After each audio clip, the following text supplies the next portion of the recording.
everyone. These two bikes started out the same, both 650 Royal Enfields.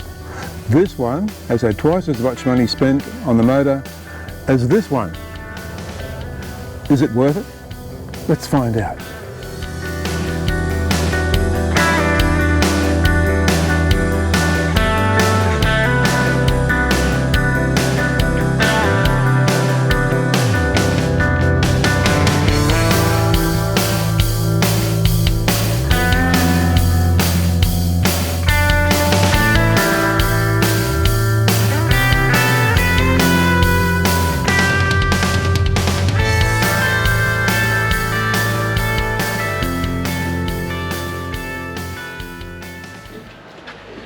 So here we have on the bottom, we have dead stock as delivered by the factory and just running nicely. There's your average 15% upgrade all through the rev range. And what was involved in that upgrade? That can be achieved with the standard mufflers, modified, a pair of plugs and an air filter modification. Then we have Jono's bike, which is high comp 650 with S&S cam, full exhaust headers. The dotted lines are torque. Right. So as we can see with the cam, it's considerable, isn't it? A fair bit of torque gain. Yeah. Then we have your bike on the blue line as it was. Okay. Yep. And it came in, and then finished. It's a lot smoother. The dips have gone. Yeah. See how the torque had a lot of dips here. So what revs? And now the torque is right up here. Oh, so it's right up there. Straight down 4,000 revs. Yeah. The gain in torque is probably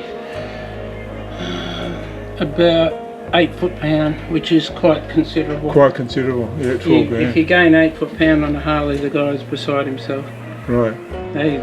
So the difference between my bike, which is basically the same as Jono's, except I've got the 865 kit in it, it's considerable, yeah? Yes, it's a considerable gain. It's considerable. From the pink line to the red line, all the way through, that is a huge amount extra, especially the torque. The torque is massive, so you're talking 36 versus 48 foot-pound of torque. When it has that much torque and power, it seems like the 200 kilos feels more like 150.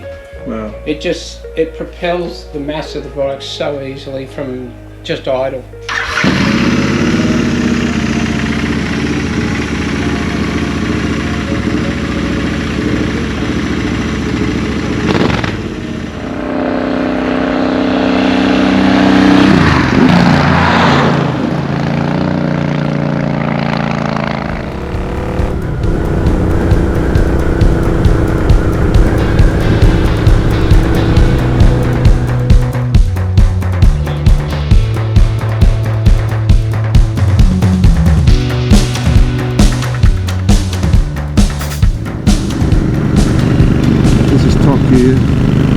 Pulling up this hill, so nice.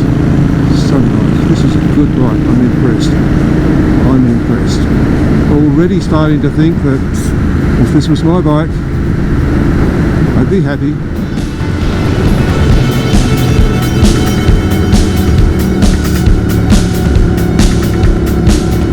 How was that? This thing flies. Yeah, I really like it. I'm liking the bike.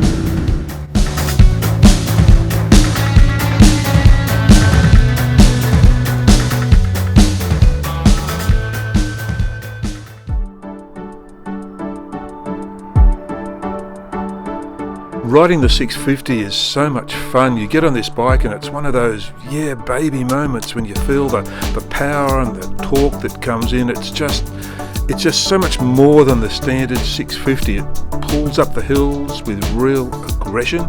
It holds top gear and it accelerates really with no effort at all. And if you whack it down a gear, the thing just takes off, and you can hear that lumpy camshaft sound when it's at idle. You ride along at legal speeds through the cities and through the towns, and you tootle along, and it just sounds great. And you can ride in a higher gear than would normally be the case with the standard 650, and you can just roll that throttle on, and you can just feel it pulling away, and it's just so much fun, it has so much character, it feels angry. What's it like to ride? Look, it's an awesome bike to ride. I guess you could say it's exhilarating. As I said in the video, if it was my bike, I'd be happy.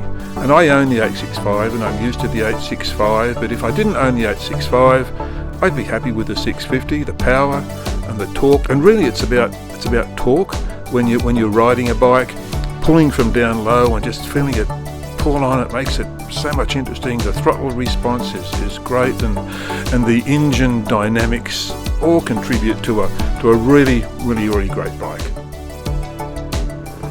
Riding Mr. Black the 865 back to back after the 650 is like one of these wow moments. It's such a different machine to the high comp 650, whereas the high comp 650 has so much more power and torque over the standard 650. The 865 feels like it has just that much more power again. The torque in the 865 motor it's incredible. It pulls from way down low revs and accelerates with a real surge. And the motor just feels that much more beefy. It feels like you're riding a bigger bike. It's the same size as the standard 650, but it just feels bigger by the way the motor feels. The high comp pistons are a little bit of a trick to get used to.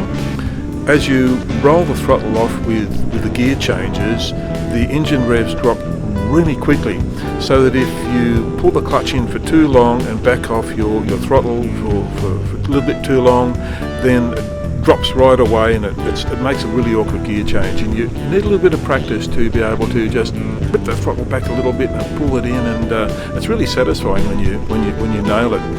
I've got to say though that the gearbox in Mr. Black, it's not great.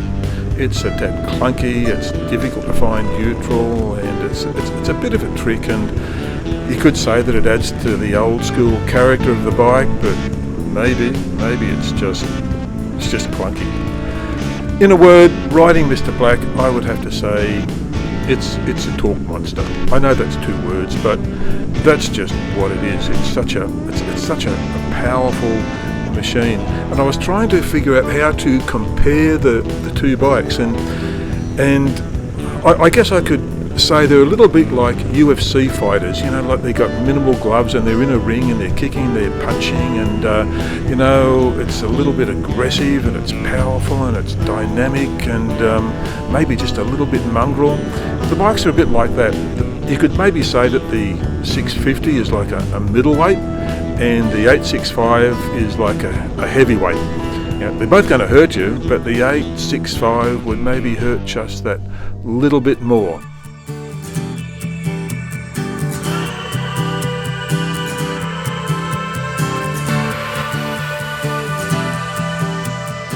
Starting the comparison between the 650 high compression motor and the 865 motor, I thought that answering the question as to whether the 865 was worth almost twice as much as the 650 would be a relatively easy question to answer. But as you might expect, the answer is really quite complicated.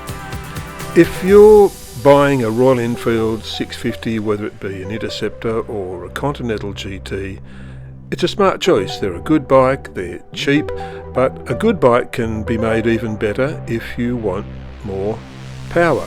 But how much more power do you want? You can go mild or you can go outrageous. Now, you could buy a bigger bike. For example, the Triumph Bonneville T100 has a 900 motor, and at new, it costs considerably more than the initial purchase price of my 850 plus all the mods, and it's way more than the mods done to Jono's 650. Granted, the Triumph's finish is way better than that of the Royal Enfields, and the Triumph Modern Classics are great bikes, but they don't have the character of the Royal Enfields. I've had half a dozen of the Triumph Classic bikes from 790 to 1200 cc's, and I've even got a 1200cc now, but none of them have the charm of the Royal Enfields for me. So the question is the 865 worth the extra cost over the 650? Now, if I had only done the mods as on Jono's bike, his Continental GT 650, I'd be very happy with it, full stop. So the answer at this point is no, it's not really worth the extra money being spent. Because if you want to save some money, you can use that for, say, better suspension, and you could do the mods on Jono's bike, and it's great as it is.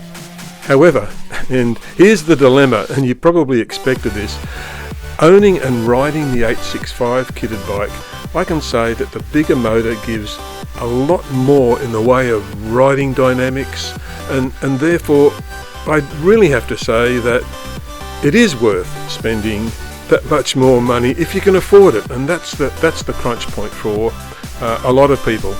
So being objective in answering the complicated question, yeah, it's worth the extra cash if you can go for the 865. All things considered, it's great value when compared to the other options of a new bike, similar sort of thing in the classic market. But if you are really financially restricted and you want a better performing 650, there's a cheaper option still. The best value would be, after speaking with a few people, to go this way. Get better breathing, header pipes and a muffler, and a free-flowing air filter. That helps the bike to breathe a whole lot better. Put on a power commander or something similar, and get a really good dyno tune with someone you know who will do a really good job, and that's very, very important. So depending on your budget, the breathing is important, the power commander and the dyno tune, that's the first step you could go to. Then you could go to the 650 high comp motor and the other mods, and then you could go to the 865 kit plus all the mods that go on top of that.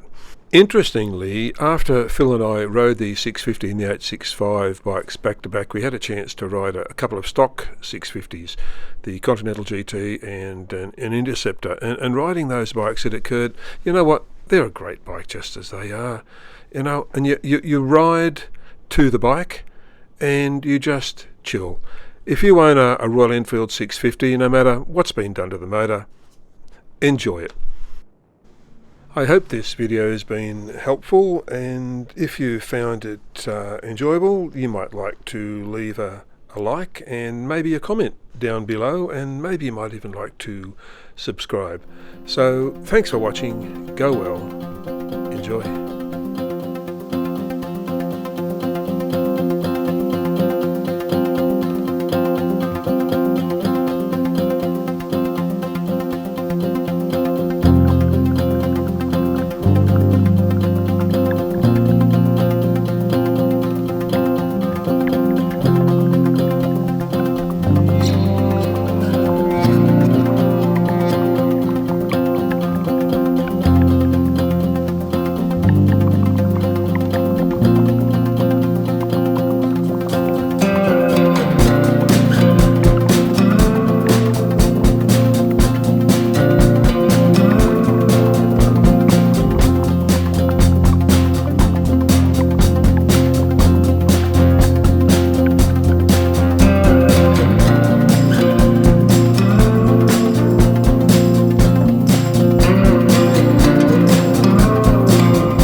Do I look good? You look awesome. Thanks, man.